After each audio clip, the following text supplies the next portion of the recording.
नमस्कार। उज्ज्वल भविष्य की ओर, ये शीर्षक है हमारे उस कार्यक्रम का जो अपने आप में ही एक इस तरह का विशेष कार्यक्रम है कि उसका सीधा रिश्ता हमारी रोज़मर्रा की ज़िंदगी से लेकर हमारे सोच और हमारे आने वाले कल तक से है। एटॉमिक ऊर्जा, ज़रा सी बात जब करते हैं हम, एटॉमिक शब्द बोलते ही जो चीज़ हमारे दिमाग में आती है वो हिरोशिमा और नागासाकी की है। लेकिन क्या सचमुच एटॉमिक ऊर्जा का मतलब सिर्फ एटम बम है? हमारे देश में ख़ासतौर पर पिछले 57-58 सालों में हमने जिस तरह की प्रगति की है एटॉमिक ऊर्जा को लेकर के, हम कह सकते हैं कि एटॉमिक ऊर्जा एक ऐसी ताकत है जिसके बल पर हम अपना भविष्य उज्ज्वल बना सकते हैं।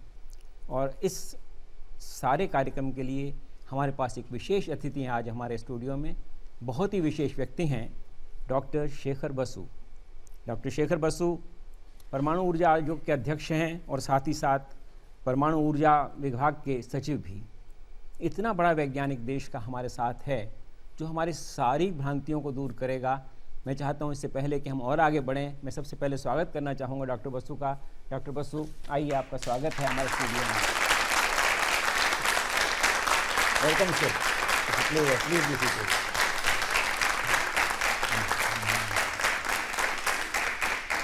बहुत बहुत धन्यवाद डॉक्टर बसु, आप हमारे बीच में आए।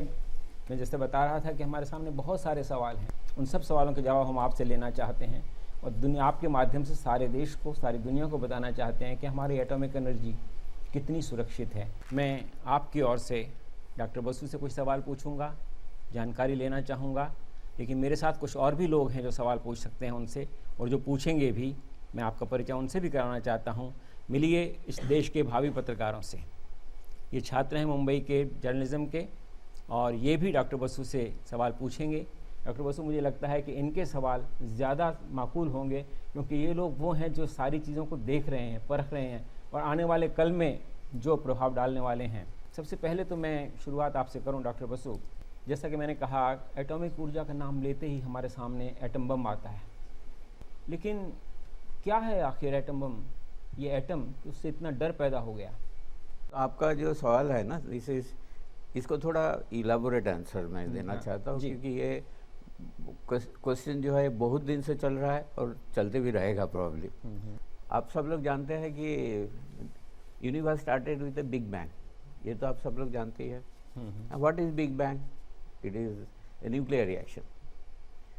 देन ये भी आप जानते हैं कि अभी एनर्जी एंड मास कन्वर्ट एक दूसरे फॉर्म में हो सकता है, या ऑपोजिट हो सकता है। इसकी वजह से there be no mistake if I say all of you are a part of that atomic energy. You are here, you exist, you are even the mass of your body is because of atomic energy.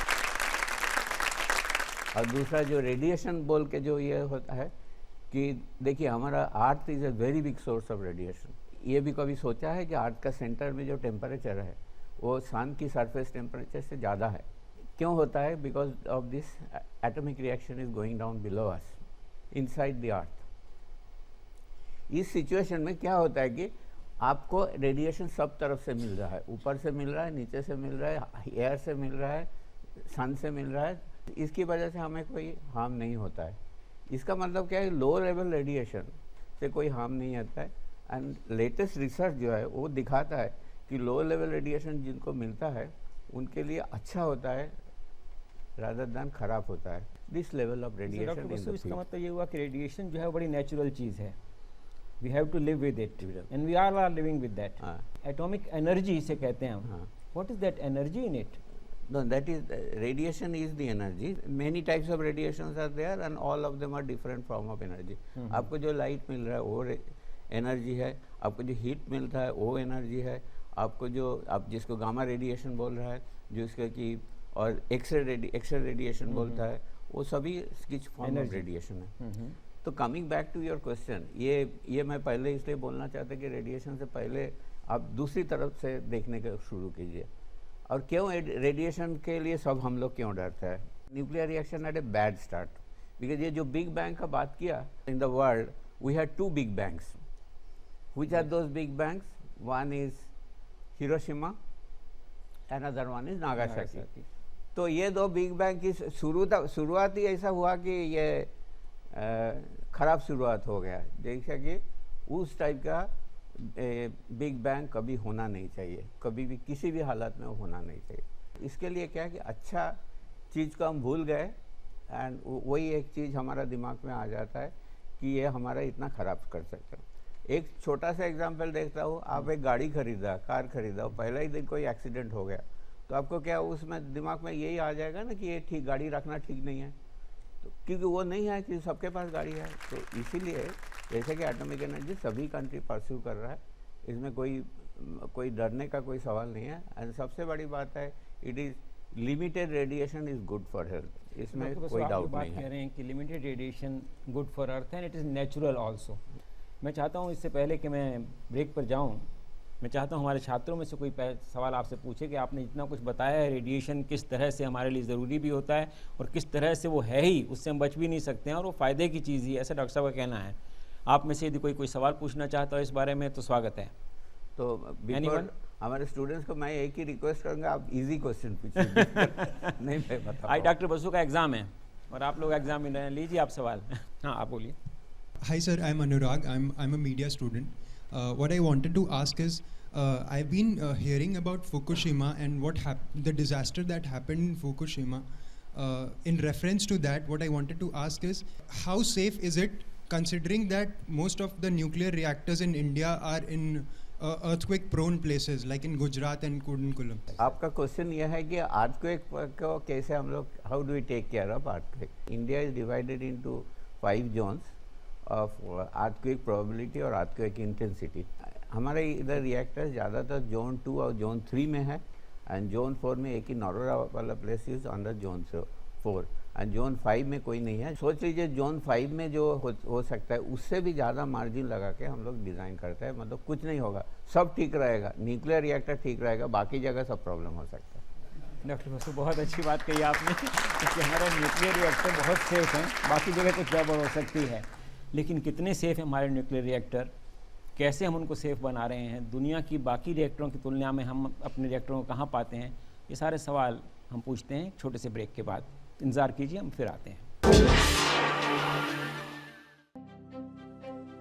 खाद्य सुरक्षा सुनिश्चित करने के लिए अनुसंधान, अधिक पैदावार देने वाली उन्नत फसलें, खाद्य पदार्थों को अधिक समय तक ताज़ा रखने की प्रौद्योगिकी तथा मृदा परीक्षण के आधुनिक उपकरणों का विकास, स्वस्थ उपभोक्ता खुशहाल किसान, परमाणु ऊर्जा विभाग, राष्ट्र की सेवा में परमाणु।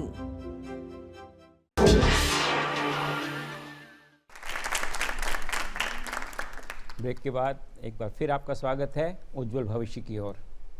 हम उज्जवल भविष्य के नाते बातचीत कर रहे थे डॉक्टर बसु से। डॉक्टर बसु जो हमारे देश के महान वैज्ञानिकों में से हैं और उनसे हम जानकारी ले रहे थे कि किस तरह ये न्यूक्लियर एनर्जी जिसे हम कहते हैं वो किस तरह हमारे लिए ज़रूरी चीज़ है और किस तरह हमारे लिए उपयोगी चीज़ है।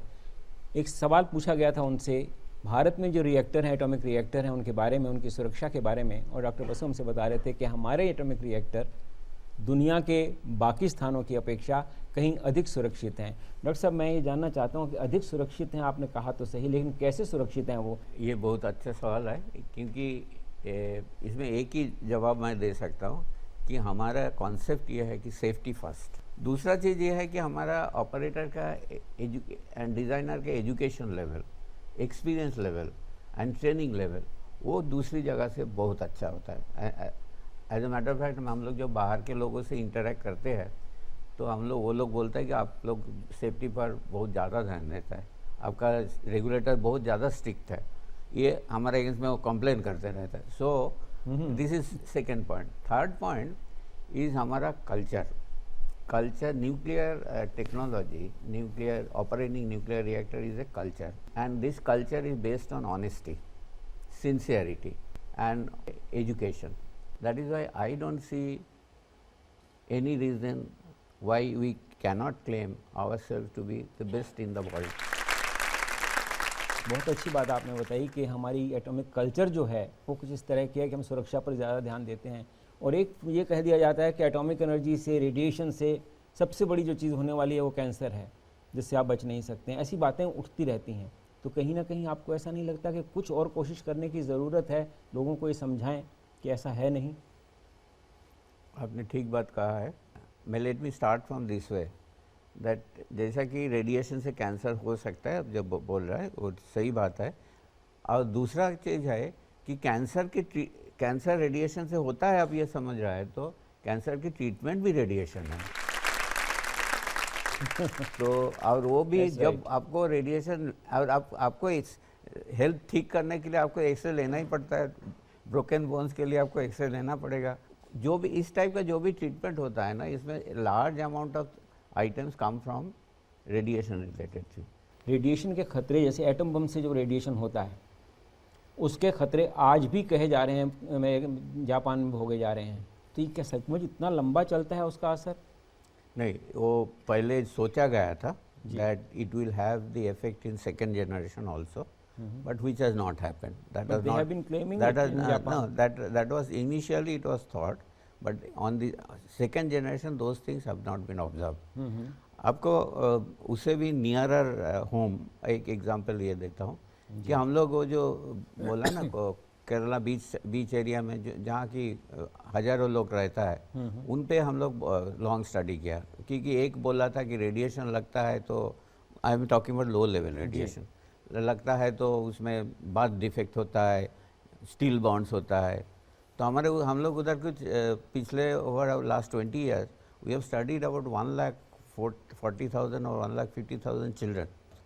Know body, there is no difference between what is happening over there and what is happening in rest of the country. तो नेशनल एवरेज से कम ही है रादर देन ज़्यादा है। तो इसीलिए ये जो कॉन्सेप्ट है ना, ये उस टाइम हुआ था, nobody knew anything about radiation. जो जिस टाइम वो accident, very little was known, very little of science was there behind that. तो अभी हम लोग धीरे धीरे मालूम हो रहा है कि उसमें जो है लॉन्ग टर्म इफेक्ट जितना हम लोग सोचते हैं उतना नहीं है। But see there is a level of radiation which is now measured that at what level damage is possible। और जो अमाउंट है उसमें हमारा जो रेडिएशन वर्कर्स है उनको 1/10,000 और 1/1000 अमाउंट मिलता है, एंड देन उससे काफ़ी ज़्यादा नेचुरल रेडिएशन मिलता है, होता है ऑलरेडी चल। अभी I just to give you an example, we are supposing you are living outside just in the boundary of a power station, you get 1 millirem and you are normal from the air and earth and sun and walls, you get about 240 million। Doctor साहब कहते हैं अपने कमरे की दीवारों से भी radiation मिलता है हम लोगों को। आपको इधर से रेडिएशन मिलता है, इसलिए इससे डरने की कोई ज़रूरत नहीं है। तो है नहीं ना आप यही रेडिएशन फील्ड में। दोस्तों हमारे सामने डॉक्टर साहब बता रहे हैं कि रेडिएशन तो आपके जीवन में घुसा हुआ है, मतलब कमरे की दीवारों से जहाँ हम बैठे हैं वहाँ भी रेडिएशन हो रहा है, तो इसे डरने की तो कोई बात है ही नहीं। मैं चाहता हूँ डॉक्टर साहब एक आध सवाल और पूछ लूँ, बच्चे पूछें। इसे एक चीज़ मैं और ऐड कर देता हूँ। सी मैं भी हम लोग ठीक है, मैं अभी चेयरमैन हूँ, but I have started as a young man like you in the system, and उस टाइम हम लोग काफ़ी सारी मेंटेनेंस करता था, रेडिएशन हमें काफ़ी मिलता था। और आप तो मुझे देख के इतना समझ रहे हैं कि मैं काफ़ी हेल्दी हूँ। हमको भी लग रहा है, वो देख रहे हैं हमसे। कोई सवाल आप लोग पूछना चाहेंगे? कुछ मन में आ रहा है? आप पूछिए। Ma'am myself Susmita, why India has chosen the closed cycle system whereas other countries like USA and other developed nations are not reprocessing their fuel? आपने 2 क्वेश्चन पूछ लिया एक क्वेश्चन में, एक that why they have chosen and why we have chosen. Now आप देखिए, हम लोग एक रिएक्टर में एक फ्यूल डाला। Let me give a practical example. 160 tons of fuel is required for operating a 1000 megawatt reactor for 1 year. And ये 160 ton of fuel, when it has gone into the reactor, after that it has gone through radiation, it has given out the energy, and it has also in that process got the fission products, and वो fission product आपको radiation देते हैं। ये 160 ton में जो fission product जो कि उसका हम लोग waste बोलता है, and उस जो radiation देते हैं, that is only 1%। तो isn't it wise to separate this 99% on one side and 1% is the other side, and use the 99% will again go back into the reactor? That is how it is called recycle. And वो जो लोग नहीं कर रहा है, it is like we say that problem in backyard बोलता है, वो हम लोग वो पीछे रख दिया और आँख बंद करके रखो कि वो जब होगा देखा जाएगा। ऐसे 100 साल 200 साल पहले कुछ बाद में कुछ करना पड़े करेंगे, उनका ये एटीट्यूड है। एक सवाल और हम पूछ लें इससे पहले कि हम ब्रेक पर जाएं। कोई बच्चा पूछना चाहता है एक और सवाल, आप बताइए। मेरा नाम अक्षय है और मैं जर्नलिज्म स्टूडेंट हूँ। मेरा आपसे यह सवाल है कि हाल ही में गुजरात में स्थित काकरापार में जो न्यूक्लियर पावर प्लांट है, वहाँ पे कुछ तकनीकी खराबी और लीकेजेस की वजह से वो प्लांट बंद किया गया था। ये सामान्य जनता के लिए कैसे हानिकारक है और ऐसे लीकेजेस रोकने के लिए आपके तरफ से क्या कदम उठाए जाते हैं? सी, आप ये you have use the correct terminology, टेक्निकी खराबी। तो अभी आपका जैसा वो मैं स्टैंडर्ड एग्जांपल गाड़ी का बोल रहा हूँ कि मेरा favourite car is a favourite thing for me.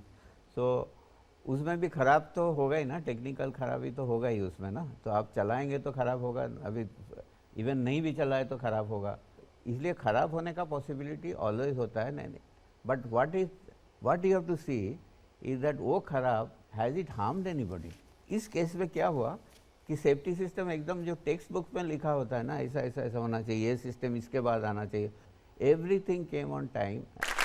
And then this is not, ये जो टेक्निक खराबी is not correct term because there is no radiological event in this, nobody has been exposed to radiation, तो no radiological event. एक बात और आपने कही थी डॉक्टर साहब कि कुछ देशों में बंद किए जा रहे हैं रिएक्टर, उनके बारे में कुछ सवाल मैं आपसे ज़रूर पूछना चाहूँगा, लेकिन अभी नहीं, पहले थोड़ा सा एक ब्रेक ले लें, उसके बाद मैं पूछूंगा आपसे। और हम जानेंगे मित्रों उसके बाद में कि क्या खतरे उन लोगों को हो रहे हैं उन देशों में कि वो बंद कर रहे हैं, और हमारे देश में भी क्या कभी वैसा खतरा हो सकता है। जानेंगे इन सवालों का जवाब एक छोटे से ब्रेक के बाद। हमारे देश में आज भी महिलाओं को पीने के पानी के लिए रोज लगभग 3 घंटों तक चलना पड़ता है। पानी की कमी मानव विकास के सामने सबसे बड़ी चुनौती है। परमाणु ऊर्जा विभाग में हम स्वच्छ जल प्राप्त करने के लिए प्रौद्योगिकी का विकास करते हैं और उपलब्ध जल स्रोतों को शुद्ध बनाने के लिए किफायती उपाय भी विकसित करते हैं। शुद्ध जल, सुखमय जीवन। परमाणु ऊर्जा विभाग, राष्ट्र की सेवा में परमाणु। स्वास्थ्य सेवा के क्षेत्र में अग्रणी अनुसंधान एवं विकास, बेहतर इलाज के लिए नवीनतम उत्पादों की रचना और कैंसर के आधुनिकतम इलाज को सुलभ बनाने में अग्रसर। कैंसर से जंग में आपके संग। परमाणु ऊर्जा विभाग, राष्ट्र की सेवा में परमाणु।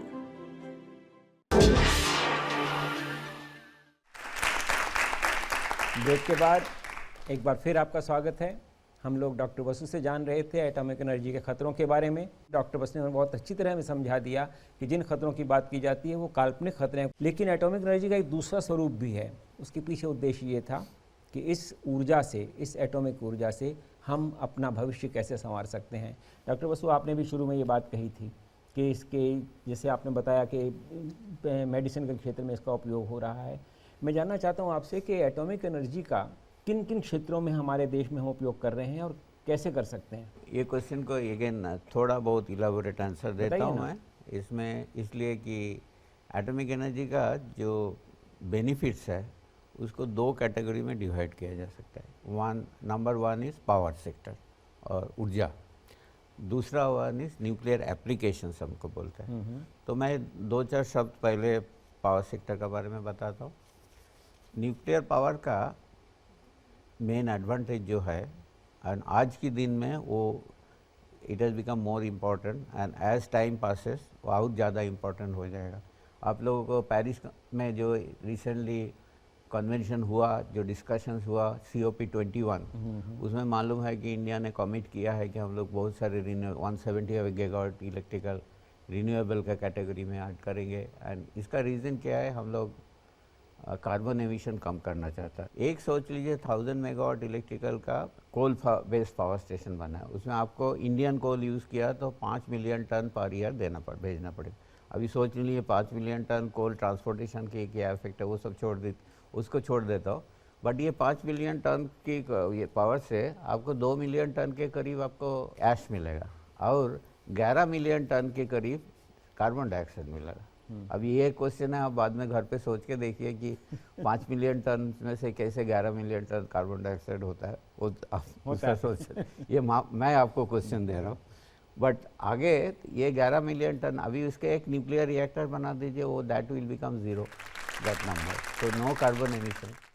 दूसरा न्यूक्लियर पावर का दो तीन चीज़ बता देता हूँ। न्यूक्लियर रिएक्टर्स जो है एक बार आप बनाइए, कॉस्टली बोलता है ना लोग, एक बार आप बनाए 60 साल तक चलते रहेगा, बहुत ज़्यादा कुछ करना नहीं पड़ेगा। तो इसीलिए न्यूक्लियर रिएक्टर के एक एडवांटेज ये है कि एक बार पहले इन्वेस्टमेंट कर दिया तो चलते रहेगा। You mean it is the cheapest source of energy? It is comparable. And lastly ये आप लोग नहीं जानते होंगे, ये न्यूक्लियर रिएक्टर के यही एडवांटेज है कि वो जितना फ्यूल कंज्यूम करता है उससे ज़्यादा प्रोड्यूस करता है। अभी प्रेजेंट जनरेशन जो रिएक्टर है, प्रेशराइज्ड हेवी वाटर रिएक्टर, उसमें almost 80 to 90% fuel we get back. And जो फास्ट रिएक्टर जो नेक्स्ट जनरेशन रिएक्टर है उसमें we get about 20 to 30% more. तो इस ये चीज़ दूसरा कोई फॉर्म ऑफ एनर्जी में नहीं है।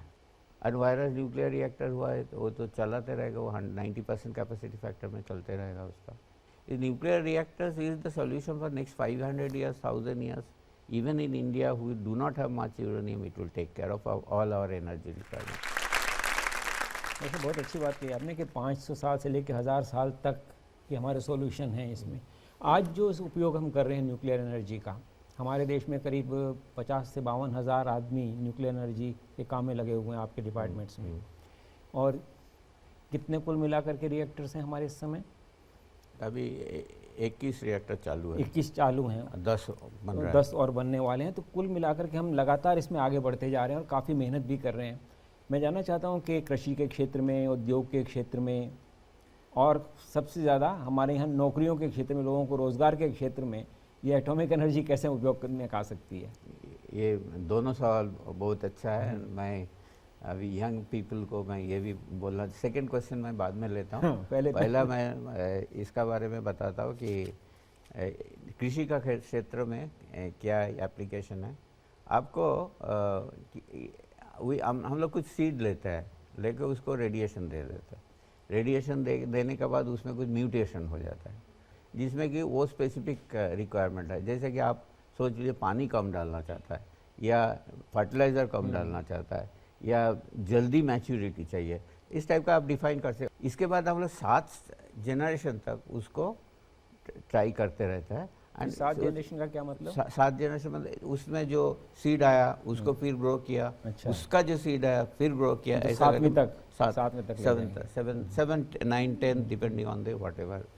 तो इस प्रोसेस में आज हम लोग का कोई डेवलपमेंट चालू किया तो it takes exactly 15 years for it to come into the field. And आप लोग जानते नहीं हैं कि हाँ BRC सीड बनाता है, उसका वो अगर किसी ने दाल रिलेटेड कुछ प्रोडक्ट खाया है एंड देन ग्राउंडनट से आपका घर पे खाना बना, ग्राउंडनट ऑयल से खाना बना है, तो काफ़ी चांस है वो BRC का ही प्रोडक्ट, 25% का से 50% चांस है दे रहा है, वो BRC का सीड से बना है। बहुत अच्छे। तो मूंगफली का पर्टिकुलरली महाराष्ट्र स्टेट में काफ़ी ज़्यादा यूज़ है। एंड मूंगफली में क्या है ना, अब नेशनल एवरेज बोलते हैं 1500 kg per hectare ji. And ये इधर वो 5 गुना है। डॉक्टर साहब, ये जो आपने बात कही कि मतलब एटॉमिक एनर्जी से हम लोग अपनी मूंगफली तैयार करवा रहे हैं, दालें तैयार करवा रहे हैं, आप लोगों को कभी लगा ऐसा इस तरह का? नहीं लगा? कोई सवाल अगर आपके पास में हो तो आप भी पूछ सकते हैं इस बारे में डॉक्टर साहब से। Yes, please. My name is Shaguni. My question is how young student can be a scientist in DA? से हमारे इधर सबसे अच्छा तरीका है, आप इंजीनियरिंग कीजिए या MSc कीजिए, MSc in physics, chemistry, biology and engineering in most of the engineering fields, and then you apply for BRC training school. We take about 300 students a year. So this is the best way to enter. Other options are, there are some fellowships under which you can enter, and then we have these as PhD students, junior research fellow and senior research fellow करके भी हम लोग we take many students. इसको छोड़ के हमारा एक Homi Bhabha national institute है which is an university by itself. We take research students, and to tell you the truth, among the government employees we are the best paid employees. ऐसा आप जो बात बता रहे थे, इंडस्ट्री की बात आपने बताई, ये जो इंडस्ट्री एटॉमिक एनर्जी है, इससे हम अपना भविष्य कैसे सुधारेंगे, लेकिन ये सवाल मैं आपसे एक छोटे से ब्रेक के बाद पूछूंगा। फिर मिलते हैं एक छोटे से ब्रेक के बाद। क्या आप जानते हैं परमाणु ऊर्जा स्वच्छ और विश्वसनीय विद्युत का सबसे बड़ा स्रोत है? ये सुरक्षित, भरोसेमंद और पर्यावरण के अनुकूल है। परमाणु बिजली घर न केवल देश का आर्थिक विकास सुनिश्चित करते हैं, बल्कि इनके संचालन में सामुदायिक विकास भी निहित है। प्रकाशमय जीवन व उज्जवल भविष्य की ओर परमाणु ऊर्जा विभाग, राष्ट्र की सेवा में परमाणु। ब्रेक के बाद एक बार फिर आपका स्वागत है इस कार्यक्रम में, जिसमें हम परमाणु ऊर्जा आयोग के अध्यक्ष डॉक्टर बसु से बातचीत कर रहे हैं परमाणु ऊर्जा के बारे में, उसके खतरों के बारे में, उसके उपयोग के बारे में, उसके लाभ के बारे में, और हमारे एम्प्लॉयमेंट में भी काम में आ सकता है। मैं जानना चाहता हूं डॉक्टर बसु आपसे कि आपने जो एम्प्लॉयमेंट वाली बात कही थी, ये जो एम्प्लॉयमेंट ना, हम लोग काफ़ी सारी टेक्नोलॉजी डेवलप किया है which can be use to make an industry. अभी जो गवर्नमेंट ने जो एक इनिशिएटिव स्टार्टअप इंडिया का बात कर रहा है ना, तो इवन आप लोग जर्नलिस्ट होके भी वो कर सकते हैं। कभी कोई इंडस्ट्री स्टार्ट कर सकता है, करना चाहता है, you can take this technology and this is not one, may be 300-400 technologies are there which you can take and start your own industry. Because हम लोग साइंटिस्ट लोग टेक्नोलॉजी डेवलप कर सकता है, लेकिन हम लोग को उसको मार्केटिंग नहीं कर सकते। तो आपको you have to learn how to market and also set up industry. And हमारे एक टेक्नोलॉजी ट्रांसफ़र डिवीजन है, उसके थ्रू हम लोग ट्रांसफ़र टेक्नोलॉजी देते हैं, but that is not all. आपका इंडस्ट्री जब तक सेट नहीं होगा तब तक हम लोग मदद करते रहते हैं। This is available in our website and anybody can contact that what are the technologies available. And उसमें एक कॉन्टैक्ट नंबर होगा, उसमें somebody will be there to respond to you who is little older than you but not very as old as me. So you will get somebody younger person to talk to.